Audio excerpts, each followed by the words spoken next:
My name is Bryce Craig, founder of Medlock, and I'm going to talk about a problem today that everyone in this room will have to face probably at one time in their life, either personally or with someone in their family or a friend that they know. It's prescription drug abuse. It's the #1 killer of Americans, of accidental deaths in America and Utah.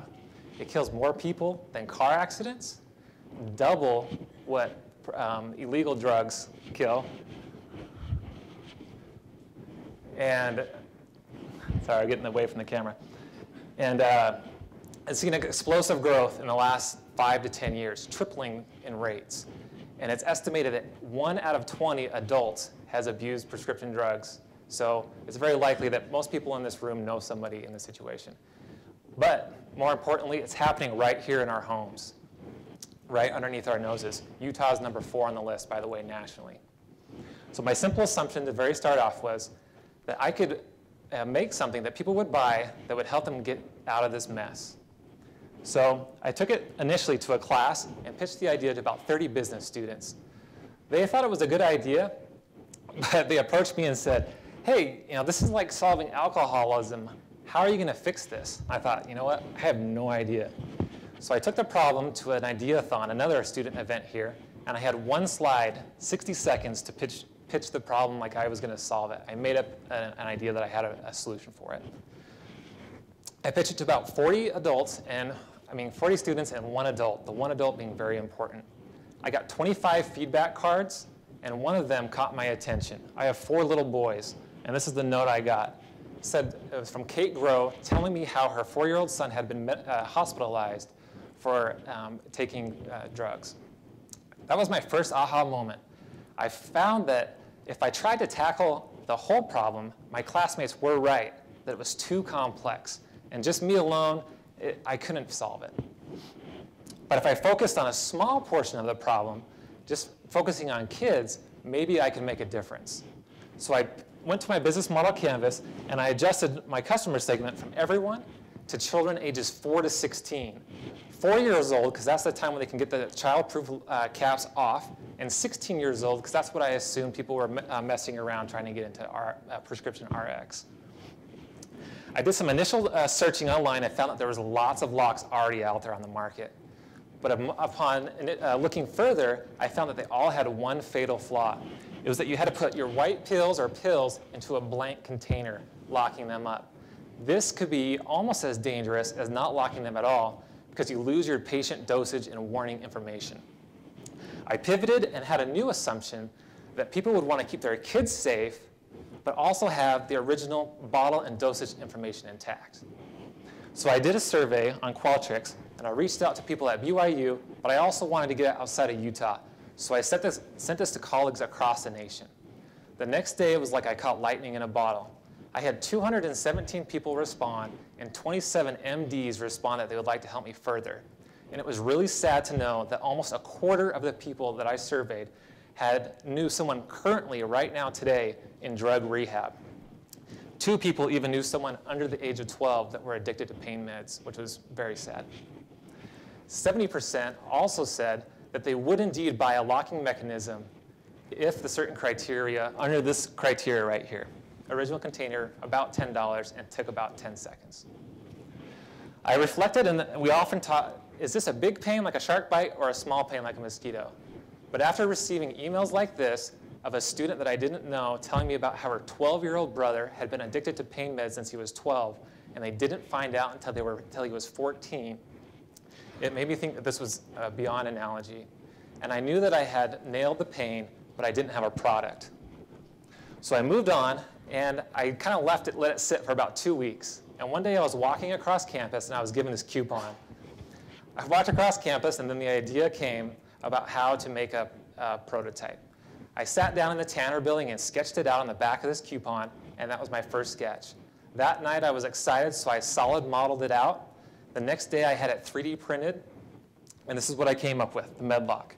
This is how it works. It's very simple. The spindles, they spin, the cap releases, and the prescription meds come out. It's very simple, low-tech, plastic, cheap, but effective. I like to think of it as a master lock for your meds. Millions of master locks are sold each year to deter theft, not eliminate it entirely. That's what the Medlock does. But where a master lock protects your property, the Medlock is going to guard your loved ones. I wanted to test it more, so I entered it into a student competition and didn't get any traction. But luckily, a week later, global drug company GlaxoSmithKline had been forwarded my survey from a friend. They liked what I was doing, and they became a corporate sponsor of Medlock in a competition. My Medlock's bouncing around London right now in GSK. I wanted to test it more, and I needed to reach out to people who had responded from all across the nation. So I made a video and put it on Dropbox and sent it to 27 MDs, but I also pounded the pavement and went to the U of U Poison Control Center, which is no easy task. It's going through 2 secure doors and giving them your driver's license and signing a waiver. I talked to the executive director, Dr. Crouch. She loved the idea, but what surprised me more is she loved my survey results and my data, because medical data of that nature is very hard to get. A lot of privacy laws. So now that I had shown my MVP, my prototype, to several people, I kept getting asked a bunch of questions, and I had some of my own. It were these: would it work on several different sizes? And number 2, could data be valuable? So I attacked these one at a time.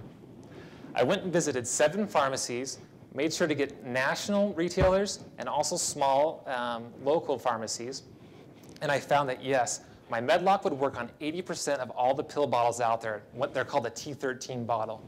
And for the hard narcotics, they come in smaller pill sizes. It was even higher percentage, probably in the 90% range. I also wanted to test, is that data valuable? But I didn't have an MVP, so I started off to make my round 2 iteration of my prototype. This time, I included double locking pins, off-the-shelf electronics that I could put in there to track it and notify people of its usage data. And so it's smartphone enabled. Nothing really I invented, it's just off-the-shelf stuff that I'm going to plug into the cap.